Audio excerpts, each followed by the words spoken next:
دوای ئەوەی کە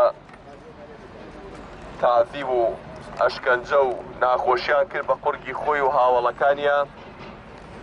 دوای ئەوەی کە پێغەمبەری خوا صلی الله علیه وسلم جێپێگەیەکی دەستکەوت کەوا بتوانێت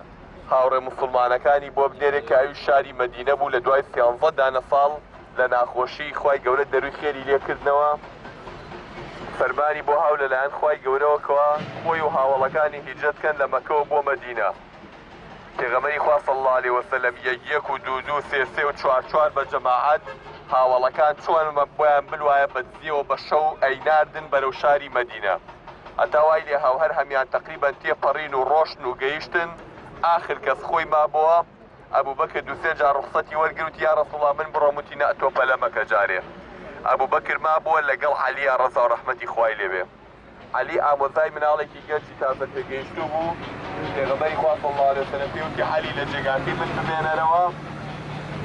لەناو ماڵەکەمە ئەمانەتی خەڵکی تایە، تا ئەو ئەمانەتانە نەیدۆ بە خەڵک تۆمەی، ئەگەر ڕۆحی خۆشت داناوە ئەمانەتی خەڵکمان لایە. ماڵی پێغەمبەر صلی الله علیه وسلم وەکو بانکی ئەمڕۆ وا بوو، خەڵک دقەی بە کەس ناکرد پارە و شتی لەلا دانێ، بەس دقەیان بە پێغەمبەرە کرد صلی الله علیه وسلم. سێ بەشی ئەوەشی کە ئەمانەتەکانیان لا دانابوو کافر بوون، کەچی هەر باوەڕیان پێکرد ئەیانزانی دەستپاکی وەکو ئەو نیێشتەکانیان لە ماڵی ئەو دانابوو. بۆیە پێغەمبەری خوا صلی الله علیه وسلم عەلی داناوتی عەلی لە دوای من ئەمانەتەکان بەرەوە، شەویش بدرن لەگەڵ ئەبوبەکرا ویستیان دەرچن. کافرەکان هەموو چواردەوری ماڵی پێغەمبەریان گرتبوو صلی الله علیه وسلم. ئەو شەوە تەکبیریان کردبوو بە تەکبیری ئەبوجەهل و شەیتان،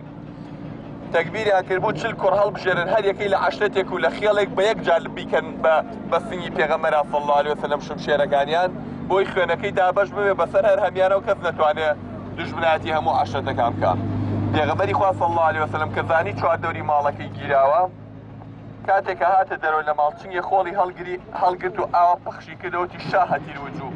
دیخوایە چاویان کوێرکەی لێمان. هاتنە دەرەوە پێغەمبەر صلی الله علیه وسلم و ئەبوبەکر پێکەوە پێشتر ئەبوبەکر جاریکە بۆم باسکردن کابرایەکی ڕێبەری ئامادە کرد بوو بە خۆی و چەند وشترێکەوە دوو-سێ وشترەوە بۆ ئەو ڕۆژە سەختە. پێغەمبەری خوا صلی الله علیه وسلم لە شاری مەکە لە دەوری ئەو کابەی ماڵی خوای کە ئێمە هەموو ڕۆژە چین بۆ ئەوێ، لەوێەوە بەو ڕێگەیەکی تا چەند کیلۆمەترێک بوو ئێمە بەناو بازاڕ و شتەیە هاتوین، ئەوان بەناو ئەم قەتپاڵی شاخان و ئەمانەیە بە شەو هاتوون هەتاکو ئەم شاخەی کە ئێوای بیرن لێرەیە. ئەشکەوتێکی تایە لە لووتکەکەی تۆزێک بەو دیوایە بەڕووی ئەو دیوە. ئەشکەوتێکی تایە پێوتێ ئەشکەوتی سەور، ئەشکەوتی سەوری پێ ئەوترێ. خۆی و ئەبوبەکر خۆیان گەیانە ئەویان دەبوو بەیانێکی زۆر چوونە ناو ئەو ئەشکەوتەوە. کە کافرەکان دوایی زانیان پێغەمبەری خوا صلی الله علیه وسلم خۆی ڕۆشتۆ خەریب و عەلی بکوژن، دواییان کاکە ئێمە پێیان نەوتون عەلی بکوژین، با محەممەد خۆی ئێمە پیان وتی محەممەد بکوژین. گەڕان دار و بەدی بەدوایە گەڕان. باسێکڵم ئەم ڕێگەیە لە مەکەوە بۆ ئێرە بە عەکسی ئیتیجاهی مەدینەوەیە، لێتان تێک نەچێ، ئەمە بەرەو یەمەنە ڕوە ئەم ڕێگایە، مەدینە بە عەکسەوە بۆ سەرەوەیە، یعنی کافرەکان ئەو ڕێگەی ئەو لایەنگرت بۆ ئەو لا ئەگەڕان، چونکە پێغەمبەر صلی الله علیه وسلم یانزانی خۆی و هاوڵەکانی بەرەو مەدینە ئەڕۆن، هاوڵەکانی هەموو ناردۆ بۆ مەدینە، بەڵام پێغەمبەر صلی الله علیه وسلم بۆی سەریان لێ بشێوێنێ بەم ئیتیجاهە عەکسیەوە هات. یعنی ساگەرێکی لای خۆمان لە سلەیمانیەوە بێ بڕوا بۆ هەولێر، معقولە بەرەو کەلار بڕوا، ئاخر ڕێی کەلار عەکسی ڕێی هەولێرە. کابرا گەر بزانێ بە دوای یەکێ کافکەرە کە چۆ بۆ هەولێرە چێ سەیتەنانی ڕێگەی هەولێری بۆ دانێ، ئەم بەرەو کەلار ڕۆشت بوو. يعني پێغەمبەری خوا صلی الله علیه وسلم لە مەکەوە بەو عەکسی ئیتیجاهە هاتووە هەتاکو هاتە ئێرە. دوای سێ-چوار ڕۆژ لەو ئەشکەوتەیان مانەوە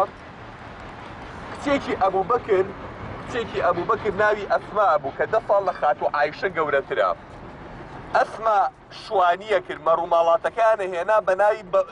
شوانیە و مەڕووماڵاتەکان هێنا ئەم ناوە بە ڕادەی خوا ئەمە هەمووی بەردیشە، بەڵام هێشتا کافرەکان زەلامی وایان لەگەڵا بوو جێپی بەسیترین زەلامیشی هەڵەگرت، بە دوای جێپیەکانیانە گەڕان هەتاکو هاتنە نزیک ئەشکەوتەکان. ئەم ئەسماء هەموو ڕۆژ تۆزێ شیر و نانی بۆ هێنان بە دزیەوە کە بە ناوی شوانیەوە هات ئەیگیانە باوکی و ئەیگیانە پێغەمبەر صلی الله علیه وسلم. دوایی بزن و مەڕەکانی بە شوێنپێکانە ئەبردەوە بۆی جوێنپێکانیان تێکگا، ینی نەزانن کە هاتوونە تێرە. سێ شەو بەم شێوەیەمانەوە بۆ ڕۆژی چوارەم پێغەمبەر صلی الله علیه وسلم خۆی و ئەبوبەکر ئینجا کابرای ڕێبەریان هات لەگەڵ یانە ئاوە بردنی تۆزێ بۆ خواردنیشەوە بۆ جنوبتر و بەڵقەتپاڵی دەریای سوورە هەڵی گەڕانەوە بۆ شاری مەدینەی پێغەمبەر صلی الله علیه وسلم. ئەمە ئەو شوێنەیە کە خوای گەورە لە قورئانە نادوێتی خوارەوە دەرحەق بە پێغەمبەر صلی الله عليه وسلم و هاوڕێی ئەبوبەکری هاوڕێی كافرنا ثاني اثنين إثما في الغار إذ يقول لصاحبه لا تحزن إن الله معنا. كافر كان هاتنا سري هاتنا الدرقاي أشكوتك أبو بكر لك قسم بخوا سيري بربي خوام كردايا أيان بينين أنا من خمي بيغمبر صلى الله عليه وسلم يا رسول الله حاتن يا رسول الله جيش لسمان وتي أبو بكر ما ظنك باثنين الله ثالثهما قماني تشيا بي دواني خوا سيمانا لو أنا أتفيد دواني خوا سيمانا خوا ما لقلايا ما ترفع أبو بكر لهنگی روایت هاتو عليه دوسێ کون هەبوو هەرچی پەڕۆپاڵی پێوە بوو شتی پێوە بوو کونەکانی پێگرنەوە کومارە چونکە من زۆر ماروشتی هەیە ئەم ئەشکەوتانە ئەم شاخوشتانە بۆ ئەوەی کەوا کون و کەلەمە شتێک نێتە دەرەوە حەزێکی پێغەمبەر صلی الله عليه وسلم کونێک مابوو بۆی نەگیرایکی پێ نەما بیگرێ خۆی قاچی خستە بەری بەس بۆی نەوەکو شتێکی لێ بێتە دەر پێغەمبەر صلی الله عليه وسلم پێوەی بە و بالفعل مارێک بە ئەبوو بەکرێوەدا مارێک لەوێ بە ئەبوو بەکرێوەدا زۆر لە تاو ئازاری مارەکە کە پێوەیەدا کافرەکانیش لەسەر تەپڵی سەریان دانی بەخۆیان گرت و مارە چەند جار لەسەرێک بە ئەبوو بەکرێوەدا هاواری نەکرد بەزنەوەی کەشف نەبن پێغەمبەر صلی الله عليه وسلم شتێکی لێ دوایی کە ئەوان ڕۆشتن پێغەمبەر صلی الله عليه وسلم سەیری ئەبوو بەکری کرد ڕەنی خراپ تێکچوو وتی ئەوە چێتی وەڵای سڵازە مار عەزێتی دام کە سەیری کرد خراپ شوێنەکەی گەسی و پێغەمبەر صلی الله عليه وسلم یەک دۆستی مبارەکی لێ چاک بۆ عەیبی نەماوەکو خۆی لێ هاتەوە ئەتە دوای ئەوە کە لێرە ئەمانەوە لە هەنگی ڕیواتە بە زۆر ڕیواتانەیان ضعیفە لە تەیرێک لە بەردەمی ئەشکەوتەکە و جاڵجاڵەوە کە تەنیۆمانە ڕیواتەکان ضعیفە حەدیثی صحیحمان لەسەرا نییە بەزۆکو تاریخ گێڕداوەتەوە کە ئەوەش هەر ڕووی داوە بەڵامی تر پێغەمبەری خوا صلی الله عليه وسلم خۆی و ئەبوو بەکر خوای گەورە پارافی چاوی دوژمنەکانی لێ کوێرکردن پیشانی ئێمەشی دا کاکەم دینە بۆ پێغەمبەری صلی الله عليه وسلم بە ئاسانی نەگەیشتووە نەک بۆ من و تۆ ئەوە پێغەمبەری خوا بووە بێ ئاوا ڕاکات و بێت و بڕوا و بگیرێ و ببرێ و عەزێت کێشێ ئینجام دینە سەرەکەوێ ئەوە نییە پاڵبەیتەوە بڵێ کاکی برا من لە جێگەی خۆمان دانیشتوم دینی خوا بە هەموو شوێنێگا ئەم دینە ڕەنجی ئەوێ هیلاکی ئەوێ بەهەشت ئەبێ بە بەها بەدەڤێ نەک بە بەهانە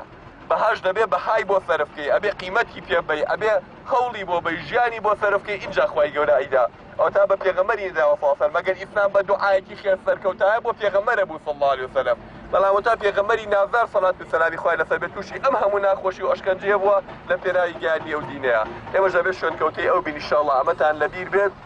ئەمە وەکو ئاثارێکی کۆن لێرەکانەیە ماوەتەوە شوێنەکە وەکو عیبادەت هیچ چینێکی نییە بڵێ بێ بۆ ئێرەکانە خێری کابێ بەڵام وەکو پاراویەک بۆ دڵی خۆمان ئاودانێ بۆ دڵی خۆمان هاتین بۆ ئێرە بۆی ئەومان بیرکەوتەوە کە پێغەمبەری خوا صلی الله عليه وسلم چۆن تەشریفی خۆی و ئەبوو بەکر ئابێرەیان تێپەڕیون بۆ شاخەیان سەرکەوتون چۆن کچەکەی ئەبوو بەکر ئالێرە شوانی کردووە 4 دانە ڕۆژ حتا یەکێ لە کافرەکان ئەڵێ ئەبوو جاهل بۆ یەک زلەی زۆر تونگی کێشا بە پەناوی ئەسماء ئەڵێ تا مردیشم ئەو لایەم هەر کەڕ بوو هەر گوێم ئەو گوێم بۆ هین ناگرا ئەو مەلعونە ئەمەندە ڕقی لێی بۆ ئەمەگە داغ لە دڵ و قیر ئەسود بۆ بەرامبەر بە پێغەمبەر صلی الله عليه وسلم خوای گەورە ئینشاءالله هیدایەتمان بەو بە شوێنکەوتوی و پێغەمبەرەمان دانێ و لەگەڵ ئەوە حەشرمان کە ئینشاءالله وصلی الله على محمد وعلى آله وصحبه أجمعين